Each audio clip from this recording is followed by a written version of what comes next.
And this I carved in sand. Well, actually, I took some found objects, and then I just started carving in sand this detail and this.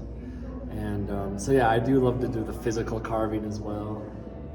It's kind of a back and forth, yeah, between the 3D modeling and just the physical carving. And yeah, because I did want it to be like a symmetrical thing, and I wanted it to be as close, but still have the asymmetrical weird feel, like the off balance of it. This was actually like a baseball helmet, but it didn't cast right.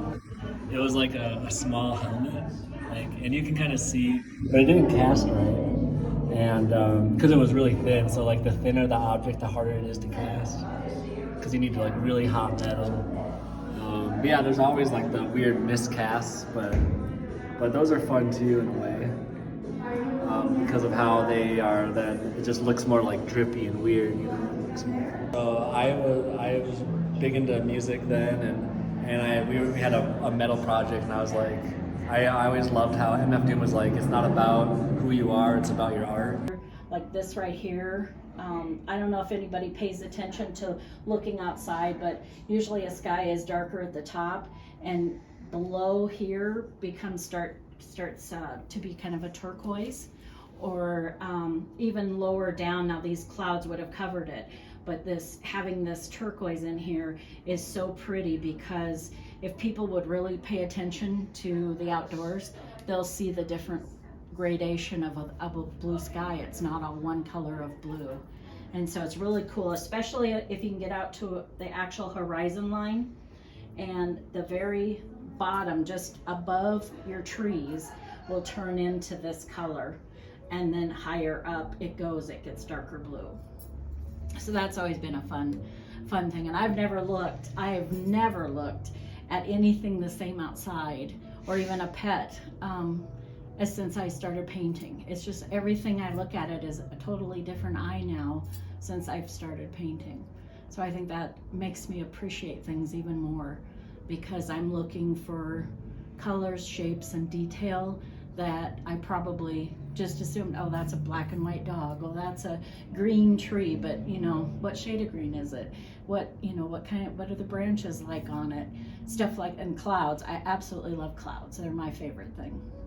I work a lot with resin, chalk paint, acrylic paint, wax, which is, you know, hot molten wax, and then also with pan pastels. Those are kind of my primary mediums.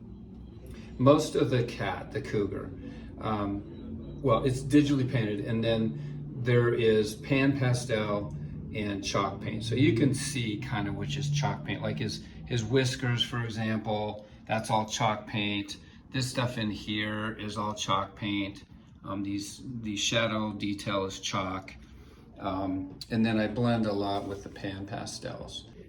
Sometimes the spontaneity with digital is even greater, because I can change things so fast. I can change the layer mode, and you know, whatever, there's 12 or more different layer styles I can put on there, and just roll through those. And sometimes it comes up with combinations that I never would have thought of.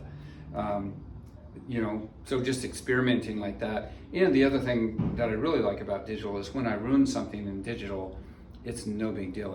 I usually have a base layer, and that's safe, you know, so I can experiment a lot quicker and a lot more handily. But I still do like to experiment. You know, the alchemy of mixing all these things I really, really enjoy.